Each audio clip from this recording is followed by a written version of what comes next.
me motive à rester prêtre, c'est à continuer d'enseigner Jésus, à méditer régulièrement la parole de Dieu. D'abord, c'est quelque chose d'essentiel, qui est devenu essentiel pour moi, qui m'aide à me transformer, à devenir une meilleure personne. Donc, la parole de Dieu, elle est efficace parce qu'elle m'aide à devenir une meilleure personne. Dieu m'aide à me déployer, à me développer du mieux que je suis. Et après, ce qui me motive à rester prêtre, c'est de faire connaître aux autres ce même Dieu-là. Le Dieu que je vis dans mon quotidien. Alors le prêtre, c'est aussi ça. Le prêtre, c'est celui qui enseigne, mais qui enseigne Dieu, qui le vit d'abord. Il faut que ce soit dans nos tripes. Puis quand on a eu des enseignants pendant qu'on était à l'école, les enseignants qui nous ont le plus marqué, c'est ceux qui vivent profondément leur matière. Ceux qui sont convaincus, puis ceux qui veulent... En fait, ils font plus que nous transmettre quelque chose, et ils nous transmettent leur passion. Alors pour moi, le Christ, il faut que ce soit ça aussi. Quelque chose qu'on vit, puis après ça, qu'on essaie tant bien que mal à transmettre aux autres. Donc, ce qui me motive à continuer, c'est que je trouve qu'il y a beaucoup d'enseignement qui est à faire aujourd'hui, à faire connaître le Dieu de tendresse, le Dieu révélé par Jésus. Alors moi, je trouve que c'est un message central. Puis c'est ce qui m'aide à continuer, à tous les jours, à vivre ma vocation de prêtre. Mais moi, comme ça fait juste 4 ans et demi à peu près que je suis prêtre, je suis encore sous mon élan de jeune ordonné, donc je ne traverse pas des périodes où je me dis, dois-je continuer? C'est un peu trop nouveau. Mais pourquoi continuer à être prêtre? Mais c'est parce que la mission est vaste, la vigne est devant nous, et le Christ nous appelle, puis il y a des défis emballants qui attendent tous les gars qui veulent devenir prêtres. Par exemple, l'Église est en train en ce moment, l'Église du Québec principalement, de se recentrer sur l'essentiel. C'est quoi être baptisé? C'est quoi une Église? Alors, il faut redécouvrir, lire la Bible et la parole de Dieu ensemble, en communauté, redécouvrir comment prier ensemble, redécouvrir comment témoigner ensemble, redécouvrir comment servir ses frères et sœurs pour la cause du Christ ensemble, redécouvrir le vivre ensemble. On est devenu très individualiste. Et puis, il faut retomber sur nos pieds sur les 4-5 éléments de base qui fait que tout baptisé peut vraiment être disciple du Christ. Ça, c'est emballant. Pour accompagner l'Église qui meurt et pour aider à faire naître l'Église qui naît. Alors, il y a une Église, évidemment, qui meurt. Il y a des aspects de l'Église qui vont mourir. On va perdre des morceaux. Mais il y a une Église qui est en train de naître. Il y a une autre Église, il y a d'autres façons d'être Église, de faire autrement, qui est en train de naître. Et moi, je trouve ça passionnant de pouvoir accompagner aussi cela. Et ça me transforme en tant qu'homme, en tant que baptisé, en tant que prêtre. Oui, j'ai eu des hésitations, en effet. Oui. J'ai même été, ça c'est pas tout le monde qui sait ça, même parmi mes confrères, j'ai même été 8 ans un petit peu en dehors du groupe sacerdotal du diocèse. Hein. Bon, pour dire que il y avait des tiraillements. C'était pas si facile que ça de vivre l'idéal que j'avais eu plus jeune. Mais ça s'est replacé et grâce à Dieu, j'ai persévéré avec choix d'ailleurs. Bon. L'épreuve rend plus ferme nos volontés. C'est un peu ce qui m'est arrivé. Qu'est-ce qui me motive à continuer? Je me pose la question de temps en temps, moi aussi. Les personnes. Il y a une différence entre des religieux et des prêtres diocésains. Les prêtres religieux vont trouver leur ressourcement, leur force dans la vie communautaire. Moi, je suis tout seul. Et je ne mentirai pas, là, c'est dur d'être seul. L'isolement n'est pas nécessairement facile.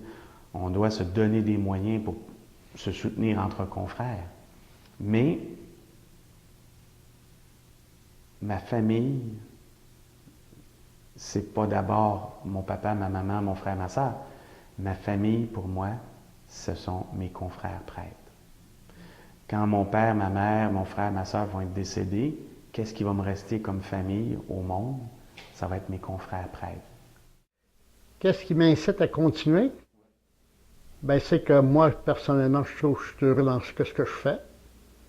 Et moi, je dis toujours, je ne suis pas tout seul. J'ai une communauté autour de moi.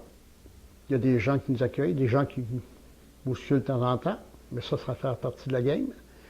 Et qu'est-ce qui me permet de continuer? Tout simplement, je suis heureux dans ça, puis je ne le regrette pas. Puis à travers tout ça, ben, je me dis qu'on fait quelque chose d'utile, même si ça ne paraît pas. Parce que le job du prêtre, c'est pas de récolter, c'est de semer, sans voir la récolte. C'est le sens de la vie. Moi, c'est ma définition du travail du prêtre. Semer sans voir la récolte. Bon, je ne vous dirai pas que j'ai pas eu des questionnements dans ma vie, et que j'ai pas eu de difficultés à certains moments, que je ne me suis pas demandé pourquoi je reste là-dedans, particulièrement quand on voit autour de nous des amis prêtres qui ont décidé de quitter. C'est sûr qu'un jour ou l'autre, on se pose la question. Pourquoi rester? Je me suis déjà posé la question, puis je pense que je n'ai pas de réponse très, très claire là-dessus.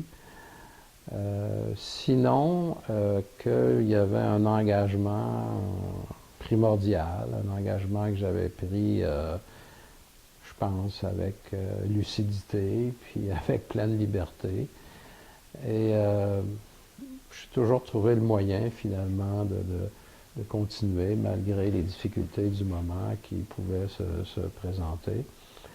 Et je pense que le fait d'accepter de prêcher beaucoup dans ma vie, de faire des retraites, de consacrer beaucoup de temps à la parole de Dieu, je pense que ça m'a aidé beaucoup dans ma vie, à passer à travers les difficultés, parce que forcément, quand on prêche pas juste pour les autres, hein, on prêche pour soi, et on est obligé de se remettre en question.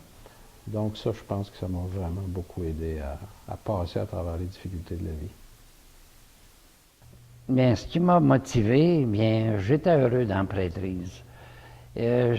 J'étais heureux, moi, dans des paroisses, de rassembler des gens, de préparer des programmes pastoraux. Et puis j'étais heureux aussi dans la période, il y a une période où il y avait de l'enseignement religieux dans les écoles, et puis il y avait des agentes de pastoral. Et puis moi, je m'impliquais beaucoup avec l'agente de pastoral pour rencontrer les jeunes, la jeunesse. Comme à Sainte-Paul, si on a eu du succès avec des servants de messe, parce que j'allais dans les écoles avec l'agente pastorale, on avait des projets, on rassemblait des jeunes, et puis chaque fois que je rassemblais beaucoup de monde, bien moi, j'étais heureux dans ça. Je pense que je peux me considérer comme un rassembleur. Puis j'ai réussi à rassembler beaucoup de gens, puis je pense que j'ai accompli ma mission dans ce domaine-là. D'abord, le ministère me rend profondément heureux. C'est le ministère que je fais. Et le fait de travailler avec des équipes pastorales, pas tout seul, ça me rend profondément heureux. De voir aussi des gens qui cheminent dans leur vie de foi, avec le ministère qu'on peut faire, ben c'est souvent des sources d'action de grâce, hein, constantes. Il n'y a pas une semaine, il n'y a pas une journée qu'on ne passe pas pour remercier le Seigneur de ce que je vois qui se fait de beau et de bon. Et ça me nourrit profondément. Qu'est-ce qui me motive à rester prêtre? Je dirais que c'est un défi qui m'est lancé. Et puis les défis, ben, c'est des choses qui m'attirent un peu, les défis. C'est un défi aussi au sens, je dirais, de collaborer avec l'évêque. D'être un collaborateur immédiat à l'évêque, puis d'être en quelque sorte, je dirais, de travailler avec l'évêque. La question m'est déjà passée par la tête, parce que je pense que ça passe par la tête de tous les confrères, mes confrères. Est-ce que je balance ça puis je vais faire d'autres choses? Et puis à chaque fois que la question s'est présentée à moi, c'était toujours de dire, j'abandonnerai pas mon évêque. Je vais continuer à travailler avec lui. Puis tant que lui va vouloir servir l'Église, moi je vais servir avec lui.